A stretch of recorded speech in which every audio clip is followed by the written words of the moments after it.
Breaking news గొర్రెల scam లో అసలు బకాసురులు ఇంకా తెరపైకి రాలేదు. కేవలం 2.1 కోట్ల రూపాయల అక్రమాలు జరిగాయన్న కోణంలో ఏసీబీ దర్యాప్తు ప్రారంభిస్తే దాదాపు 700 కోట్ల స్కామ్ జరిగినట్లు ప్రాథమికంగా తేలింది. అయితే తాజాగా ఈడీ 1000 కోట్ల రూపాయలకు పైగా దారి మళ్లుంటాయని అంచనా వేస్తుంది. ఇప్పటి వరకు అరెస్ట్ అయిన పశుసంవర్ధక శాఖ అధికారులు, దళారులు కేవలం పాత్రదారులేనని, అసలైన సూత్రధారులు వేరే ఉన్నారని అనుమానాలు బలపడుతున్నాయి. ఈ కేసులో ఏసీబీ ఇప్పటి వరకు 2 నిందితులను అరెస్టు చేసింది. Telangana state sheep and goat development cooperative federation పూర్వ MD Ramachandra Naik, BRS senior నేత తలసాని మాజీ ఓఎస్టీ కళ్యాణ్ అరెస్ట్ అయ్యారు. ఇక అయితే 2021లో రామచంద్ర ఎండీగా రాగా ఆయన హయాంలో పంపిణీ జరిగిన గొర్రెలను పరిగణలోకి తీసుకునే 1000 కోట్ల రూపాయల స్కామ్ జరిగే అవకాశం లేదని స్పష్టమవుతుంది. అంతకుముందు ఉన్నతాధికారులు, ప్రజాప్రతినిధుల పాత్ర నిగ్గు తేల్చే దిశగా దర్యాప్తు బృందాలు పనిచేస్తున్నాయి.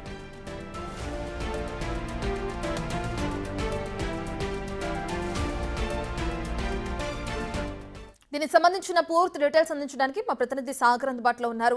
రైట్ సాగర్, ఇప్పటికే మనం చూస్తున్నాం ఈడీ ఈ కేసుకు సంబంధించి ముమ్మరంగా దర్యాప్తు కొనసాగిస్తుంది. ఇప్పటి వరకు ఎవరు ఇందులో ప్రధాన పాత్ర పోషించారనేది మాత్రం తెరపైకి రావట్లేదు. అయితే విచారణ ఇక్కడి వరకు వచ్చింది అనుకోవచ్చు.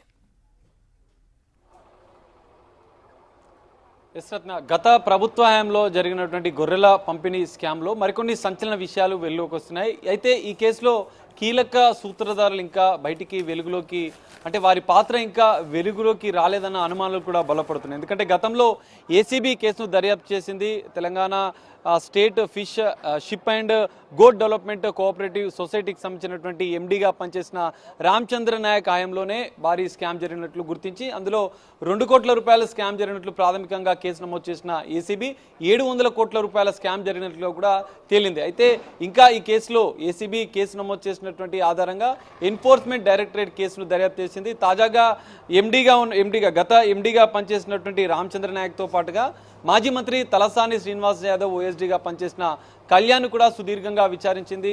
2 రోజుల పాటు వాళ్ళ ఇంట్లో సోదాలు చేసింది. కొన్ని కీలక డాక్యుమెంట్స్ కూడా స్వాధీనం చేసుకున్నట్లుగా కూడా తెలుస్తుంది. అయితే ఇందులో కీలకంగా 2017లో గొర్రెల పంపిణీ గత ప్రభుత్వ హయాంలో పంపిణీ చేసింది. 4.25 అంటే 4,25,000 గొర్రెల యూనిట్లను పంపిణీ చేసినట్లుగా గుర్తించింది. అయితే ఇక్కడ రామచంద్ర నాయక్ ఎండీగా వచ్చిన 2021 సంవత్సరం నుంచి కూడా ఈ కేసు దర్యాప్తు జరిగింది. కానీ ఈడీ దర్యాప్తులో కొన్ని కీలక విషయాలు వెలుగులోకి వస్తున్నాయి. రామచంద్ర నాయక్ ఎండీగా పనిచేయడానికి పూర్వమే ఈ గొర్రెల పంపిణీ దాంట్లో కూడా భారీ స్కామ్ జరిగినట్లు కూడా గుర్తించింది. మొత్తం 5,500 కోట్లు గత ప్రభుత్వం గొర్రెల పంపిణీకి వెచ్చించగా అందులో దాదాపు 1000 నుంచి 1,500 కోట్ల రూపాయల స్కామ్ జరిగినట్లుగా కూడా ప్రాథమికంగా ఈడీ ఎన్ఫోర్స్మెంట్ డైరెక్టరేట్ అధికారులు గుర్తించినట్లుగా కూడా సమాచారం అందుతుంది. ఎందుకంటే గొర్రెల పంపిణీ పేరుతో ఎలాంటి ఓన్లీ డాక్యుమెంట్స్లలోనే పంపిణీ చేసినట్లు చూపించారు. కానీ మాన్యువల్గా అసలు ఎవరికి పంపిణీ చేయలేదన్నట్లుగా కూడా ఈ స్కామ్లో ఇట్లాంటి అంశాలు వెలుగులోకి వచ్చినట్లుగా కూడా ఈడీ అధికారులు గుర్తించారు. అందులో భాగంగానే మాజీ మంత్రిగా ఉన్నటువంటి తలసాని శ్రీనివాస్ యాదవ్ ఓఎస్డీ దగ్గర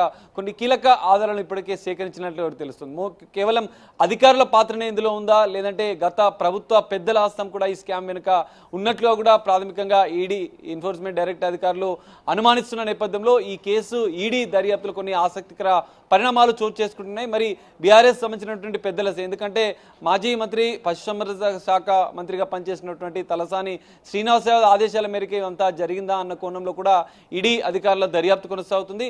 మరి దర్యాప్తు పూర్తయిన అనంతరం కూడా మరికొన్ని కీలక అంశాలు ఈ కేసులో బయటకు వచ్చే అవకాశం ఉంది. 1000 నుంచి 1,500 కోట్ల రూపాయల స్కామ్, ఎందుకంటే ఏసీబీ నిర్ధారించింది 700 కోట్ల రూపాయల స్కామ్ జరిగినట్లుగా కూడా ఏసీబీ గుర్తించింది. ఆ కేసులో ఎండీగా పనిచేసిన రామచంద్ర నాయక్తో పాటుగా తలసాని ఓఎస్డీగా పనిచేసినటువంటి కళ్యాణ్లను అరెస్ట్ చేసింది. వాళ్ళు జైలుకు వెళ్లారు.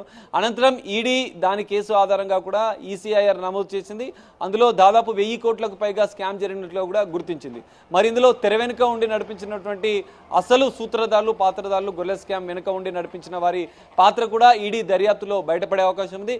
ఖచ్చితంగా బయటపడితే 1000 కోట్లకు పైగా ఇందులో గొర్రెల స్కామ్ జరిగినట్లుగా కూడా ఈడీ అధికారులు గుర్తించే అవకాశం ఉంది. మరి అనంతరం కూడా ఎలాంటి పరిణామాలు ఉంటాయని మాత్రం వేచి చూడాల్సిన పరిస్థితి కనిపిస్తుంది. Ratna. Right, thank you Sagar.